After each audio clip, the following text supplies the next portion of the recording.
Hello दोस्तों, आज की इस स्टोरी का नाम है माँ का दिल। इंसान के पास जो होता है उसे उसकी कद्र नहीं होती। इस मन को हमेशा दूर के ढोल सुहावने लगते हैं। ऐसे ही समीर है जो गांव की शांति और ताज़ा हवा को छोड़कर शहर की भीड़ में जाकर बसना चाहता है। मिट्टी की खुशबू को छोड़कर शहर का धुआं खाना चाहता है। जिम्मेदारी और मजबूरी इंसान से सब कुछ करवाती है, ले समीर को ऐसे कोई मजबूरी नहीं थी।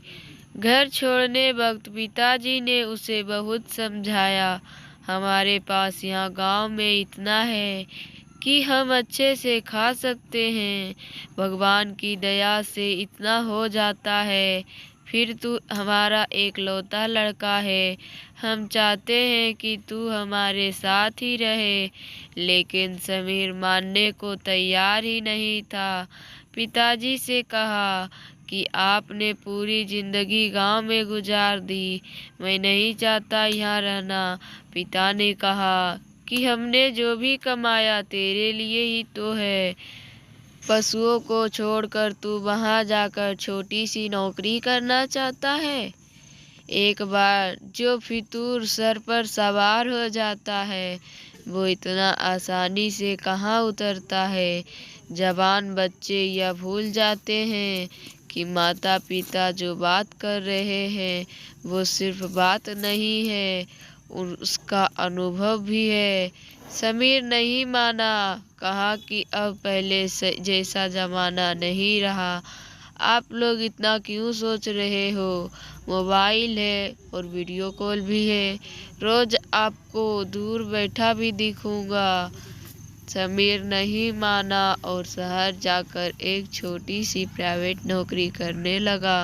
8 से 10 घंटे की नौकरी में उसे कुल 15,000 मिलते थे। पिताजी ने फिर समझाया, बेटा हमें तेरी याद आती है, घर आ जा। समीर नहीं माना, वो शहर की जिंदगी जीना चाहता था। समीर की माँ भी परेशान थी, लेकिन उसके पिता ने उसे समझाया कि कर लेने दो, उसे अपने मन की, कुछ दिन में वापस आ जाएगा। आखिर कब तक वो हमारे अनुभव से चलेगा? उसे भी तो अपनी जीवन का अनुभव तैयार करने दो। मैं घर में जहाँ अपनी मर्जी से काम किया करता था, वहीं यहाँ उसे किसी की सुनना पड़ता था। 2 महीने उसने कोशिश की, लेकिन फिर समीर को अब काम का कुछ ज़्यादा लोड रहने लगा। प्राइवेट नौकरी में सबका समय का कोई ठिकाना नहीं रहता था। घर पर बात करना धीरे धीरे कम होने लगा। करीब 4 दिन बाद जब उसने अपने घर को फोन उठाया तो उसके पिता ने बोला, बेटा ऐसा क्या काम करना कि फोन पर बात करने का समय ही ना मिले।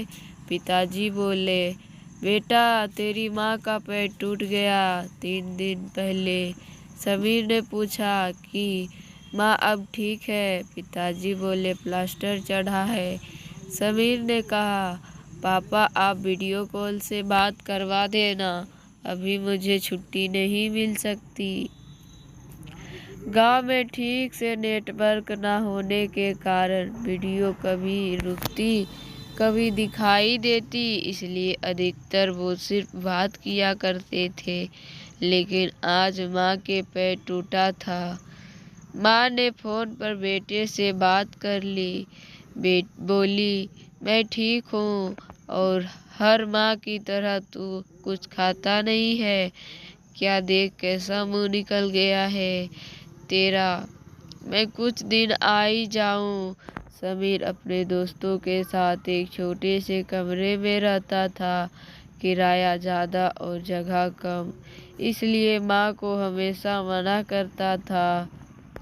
जो गांव की ताज़ा हवा के आदी, उनके शहर कहाँ भाएगा। माँ से बात करने के बाद 3 दिन बाद समीर की तबीयत खराब हो गई। काम पर भी नहीं गया, वही कमरे में आराम कर रहा था। कई बार घर से फोन आने पर उसने उठाया, तब उसकी आवाज़ से ही माँ समझ गई। बेटा बीमार है क्या? बोला, हाँ माँ, थोड़ा बुखार है। माँ ने फिर कहा, बेटा घर आ जा, थोड़े दिन आराम करके वापस चले जाना। समीर ने फिर आनाकानी की। अगले दिन समीर अपने कमरे में सोया था, तब दरवाज़ा खटखटाने की आवाज़ होने पर दरवाज़ा खोलता है। दरवाजे पे उसके मम्मी और पापा थे। समीर की माँ का प्लास्टर अभी भी था, सहारे के साथ चल रही थी। समीर को विश्वास नहीं हुआ कि ऐसी हालात और दर्द में उसकी माँ यहाँ आ जाएगी। माँ, तुम ऐसी यहाँ क्यों आई? वीडियो कॉल पर बात कर लेते। बेटे की बात खत्म होने के पहले, अरे आग लगे तेरे फोन, उसमें अच्छा नहीं दिखाई देता। देख कितना दुबला हो गया है।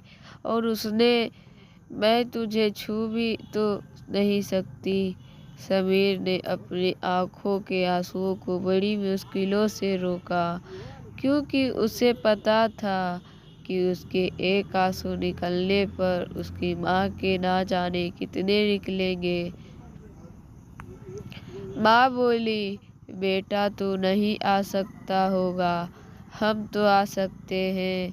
हमें किसी से पूछना नहीं होता। माँ बाप का दिल तू तब समझ पाएगा जब तेरी कोई औलाद होगी।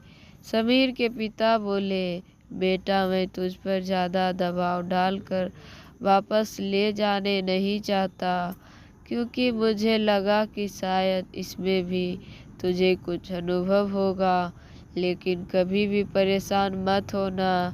हमेशा सब कुछ अपने माता पिता से ज़रूर बताना, और जब भी जी करे तब घर आ जाना। आखिर में समीर ने इन सब से भी सीखा कि वो कितनी किस्मत वाला है कि उसके पास जैसे माता पिता हैं। साथ ही मजबूरी नहीं है काम करते रहने की। वो जब चाहे वापस घर जा सकता है। अब वो अपनी माता पिता से ज़्यादा प्यार करने लगा है।